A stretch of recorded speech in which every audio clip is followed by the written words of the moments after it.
안녕하세요. 무심결 김다영 원장입니다. 오늘은 무심결의 MLT 기법에 대해서 궁금해하신 점이나 아니면 방문하셨을 때 고객님들이 가장 많이 저에게 물어보는 부분들에 대해서 Q&A를 찍어보려고 합니다. 오시기 전에 꼭 이 영상을 보시고 와주시면 많은 도움이 되실 것 같아요. 먼저 첫 번째, 대칭입니다. 대칭은 3번의 단계가 있다고 봐주시면 돼요. 먼저 첫 번째는 시술 직후, 두 번째는 시술 후 다음 날부터 일주일간의 기간, 그리고 세 번째는 리터치 전까지의 기간이라고 보실 수가 있습니다. 먼저 시술 당일의 대칭에 대해서 좀 말씀을 드려볼게요. 시술 당일 원장님이 거울을 들이면서 어떠세요? 마음에 드세요? 라고 여쭤볼 거예요. 아마 100분 중에 70분 정도는 마음에 들어요 라고 말하시는 경우도 있지만 거의 30분 정도는 아마 전문가인데 알아서 했겠지. 마음에 안 들어도 소심해서 말을 못 하시는 분들도 있을 수가 있어요. 정말 시술 당일이 중요해요. 시술 당일에 고객님 스스로가 마음에 든 채로 돌아가시는 게 가장 좋아요. 미용실을 예로 들어볼게요. 펌을 해달라고 했는데 펌이 생각보다 너무 빠글빠글하게 된 것 같고 내가 원하던 스타일이 아니에요. 그런데 미용사분께서는 너무 잘 됐다고, 정말 너무너무 잘 어울린다고, 주변에서도 다 너무 이쁘다고 해서 스스로 약간 그런가? 괜찮은가? 긴가민가 한 채로 네 하고 돌아가는 거예요. 그런데 아무리 봐도 보면 볼수록 난 별론 것 같아. 다음날 눈 뜨고 봐도 별론 것 같아. 그럼 이게 정말 잘 된 걸까요? 일단 스스로가 마음에 들어야 돈을 쓴 값어치를 한다고 생각해요. 눈썹도 마찬가지로 현장에서 봤을 때 잘 된 것 같아 보여도 본인이 마음에 안 드는 부분이 있다면 반드시 그 부분을 시술자 분께 말씀을 드려야 합니다. 예를 들면 길이가 짧은 것 같아요, 아니면 한쪽만 높은 것 같아요, 아니면 어디가 빈 것 같아요 라고 다양한 그런 말씀들을 해주셨을 때 제가 판단해도 그래 보이면 수정을 해드려요. 그런데 제가 봤을 때는 괜찮아 보이면 이러면 좀 조심스러울 필요가 있어요. 시술 당일에 성급하게 고객님 말씀을 수용해야 된다고, 내가 봤을 땐 괜찮은 것 같은데 왜 이쪽이 자꾸 낫다고 하지? 하면서 이러면서 너무 수정이 들어가게 되면 리터치 때 또 수정이 어려울 수가 있거든요. 고객님께서 말씀을 해주시면 같이 상의를 하면서 1차 수정이 들어갈 거예요. 그리고 그 다음 날부터 일주일간의 기간에 대해서 또 말씀을 드려볼게요. 전날은 정말 자연스러웠던 것 같은데 갑자기 뭔가 내 눈썹이 진해진 것 같고 뭔가 모양이 과해진 듯한 느낌이 들 수가 있어요. 시술했던 곳들이 아물기 시작하면서 색소가 짙게 올라오는 건데요. 갑자기 어제는 안 그랬던 것 같은데 다른 부분들이 짝짝이같이 느껴질 수가 있어요. 이 기간에 실은 대칭을 보는 건 무의미하다라고 말씀드릴 수 있겠네요. 이 기간에는 조금 답답하시겠지만 마음에 안 드는 부분이 생기더라도 성급하게 생각을 하실 필요가 없어요. 일주일 정도는 아무는 거에만 좀 집중을 해주시는 게 좋아요. 제가 드린 재생용구를 잘 발라주시고 물은 닿아도 되지만 폼클렌징으로 벅벅 문댄다든지 수영을 한다든지 술을 과하게 마신다든지 이런 것들만 좀 조심해주면서 상처가 잘 아물어라 라는 기간으로 생각을 하시고 관리를 해주시면 됩니다. 그리고 세 번째, 일주일 이후부터 리터치 전까지의 과정입니다. 이때부터가 이제 여러분들이 본격적으로 눈썹의 모양을 잘 관찰해 보시면 되는 그런 기간이에요. 딱딱했던 눈썹도 말캉말캉해지고 색소도 자연스럽게 딱지가 떨어지면서 전체적으로 선이 약간 흐려진 듯한 느낌이 되면 그때부터 모양 관찰을 해주시면 됩니다. 대칭을 수정했으면 좋겠다, 좀 더 두꺼웠으면 좋겠다, 길었으면 좋겠다, 아니면 조금 더 진했으면 좋겠다, 정말 여러 가지의 의견들을 저에게 오셔서 말씀을 해주시면 확인 후 보완을 해드려요. 참고로 여러분들이 생각해 주셔야 하는 부분이 제가 교정해 드릴 수 있는 대칭도 있지만 얼굴의 골격 자체가 비대칭이어서 눈썹의 높낮이 자체, 심지어 이 눈의 높낮이마저 다른 분들이 있어요. 이런 분들은 대칭을 100% 맞추는 건 어려워요. 대칭을 맞추는 게 목표다 하시는 분들은 저는 시술을 좀 비추천드리고요. 100% 대칭을 맞출 수는 없으나 난 괜찮아, 나는 이 비어 보이는 눈썹만 좀 채워졌으면 좋겠어 하시는 분들은 시술을 추천드려요.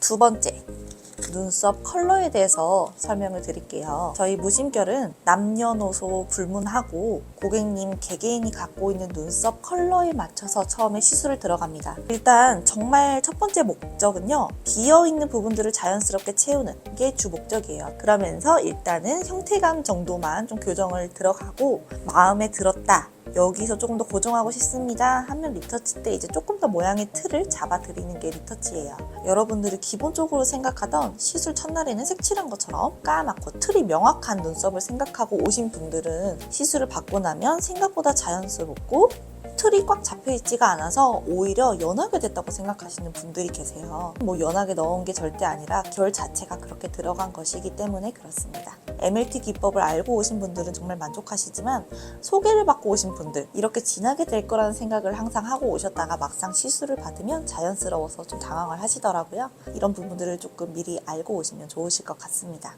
첫 시술부터 또렷하고 진하고 화장한 것처럼 빽빽하게 시술이 들어가 버리면 혹시 리터치 때 수정을 하고 싶거나 모양을 조금 바꾸고 싶을 때 수정이 어려울 수 있어요. 그래서 첫 번째 시술은 내가 기존에 가지고 있는 눈썹의 틀에서 크게 벗어나지 않으면서 비어있는 부분들만을 자연스럽게 채우면서 마무리하는 게 저희 무심결 MLT 기법의 특징입니다. 세 번째, 잔흔에 대해서 말씀을 드리도록 하겠습니다. 잔흔이 연한 경우에는 기존 시술과 동일하게 들어갈 수가 있어요. 그런데 잔흔이 진한 경우, 그런 경우에는 일단 모양을 바꾸는 게 조금 어렵습니다. 예를 들어 눈썹이 잔흔이 이렇게 생겼는데 일자로 모양을 원하면 일자 시술이 들어갔을 때 예전에 시술 받았던 흔적들이 그대로 눈 위에 보이겠죠. 이런 경우 시술을 아무리 예쁘게 해드려도 예전에 했던 잔흔의 모양이 그대로 있기 때문에 자연스러워 보이는 게 아니라 뭔가 이중적인 시술감이 들 수가 있어요. 잔흔이 진한 분들의 경우에는 아쉽게도 모양을 많이는 바꾸지 못하고요. 기존에 가지고 있는 잔흔에서 조금 더 각지게 하냐? 조금 더 부드럽게 하냐 정도의 느낌으로는 모양을 바꿔드릴 수는 있지만 눈썹의 높이 자체를 바꾼다든지 이미 여기까지 길게 나 있는 잔흔을 짧게 디자인 잡아서 한다든지 이런 식으로는 시술이 불가합니다. 그리고 잔흔이 양쪽이 있지만 한쪽 잔흔이 더 진하고 한쪽 잔흔은 거의 지워져서 정상적인 시술이 가능한 경우의 케이스도 있어요. 시술을 동일하게 처음엔 자연스럽게만 넣어놔서 봤을 때 이런 경우에는 이쪽 눈썹만 더 진해 보입니다. 왜냐하면 바탕 자체가 여기는 잔흔이 짙게 있고 여기는 내 맨살이 보인다면 당연히 하얀 살이 보이는 쪽은 눈썹이 옅어 보이겠죠. 그러면 이게 바로 짝짝이라고 생각을 하시는 분들이 계시는데 이 짝짝이를 잡겠다고 똑같이 들어가는 게 아니라 여기만 그럼 빽빽하고 여기만 진하게 들어갈 수는 없습니다. 그래서 첫 번째 시술은 잔흔이 컬러가 달라서 눈썹이 달라 보일 수 있다는 정도 알고 오시면 좋아요. 잔흔은 나는 원래 있어. 그런데 털은 예쁘게 나 있어 라는 느낌으로 시술이 된다고 보시면 돼요. 잔흔을 가리는 목적도 아니고요. 잔흔을 보완하려는 그런 뭔가 교정의 목적이 아니고 털을 넣어주는 목적이라고 보시면 되고요. 그래서 리터치 때 오시면 생각보다 그때 바탕이 신경 쓰이지 않는 경우도 있거든요. 그래서 첫 번째는 자연스럽게 들어가는 거고 리터치 때 아무래도 여기가 많이 비어 보이네 하시는 분들은 제가 조금 더 리터치 때 교정을 들어가 드립니다.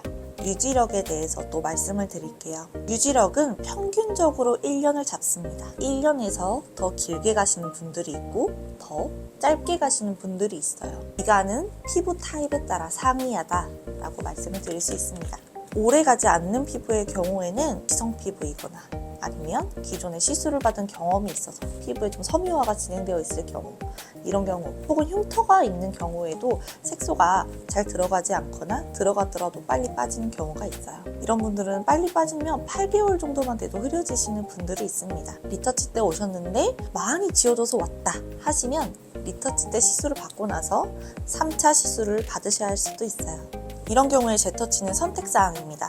모양도 마음에 드는데 오래 갔으면 좋겠는데 하시는 분들은 리터치까지 받고 나서 3개월 이내에 와주시면 재터치 비용으로 시술이 가능합니다. 재터치를 자주 받는 것도 좋지는 않아요. 피부가 완전히 아물고 재생할 수 있는 시간이 필요해요. 그래서 1차 시술, 리터치, 그리고 재터치는 한 번만 받아보실 수 있습니다. 이후에는 피부가 완전히 아물고 짧게는 10개월, 길게는 1년에서 1년 반 정도의 간격으로 와주셔서 모양을 계속 유지하시는 걸 추천드립니다. 자, 이렇게 오늘 여러분들이 가장 많이 궁금해 해주시는 부분들 그리고 방문 전에 뭘 내가 알아야 되나 싶으셔서 이 영상을 보시는 분들 모두에게 도움이 되었으면 좋겠습니다. 이상 무심결이었습니다. 감사합니다.